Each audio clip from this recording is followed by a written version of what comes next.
The National Weather Service in Fort Worth has issued a severe thunderstorm warning for northern Johnson County in north-central Texas, southeastern Tarrant County in north-central Texas, northwestern Ellis County in north-central Texas, alert's coming on. Ellis County in north-central Texas until 11:45 p.m. Central Daylight Time. At 10:40 p.m. Central Daylight Time, a severe thunderstorm was located over Crowley, moving southeast at 25 miles per hour. 50 miles per hour wind gusts and nickel-size hail. Source, radar indicated. Impact, expects damage to roofs, Your opinion? and trees.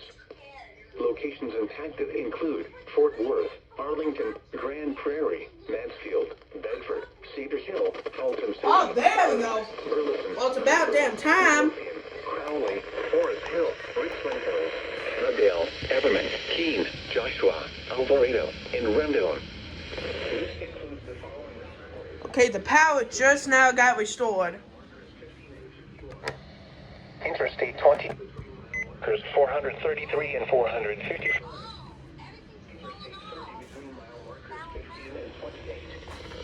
For your protection, get inside a sturdy structure and stay away from windows.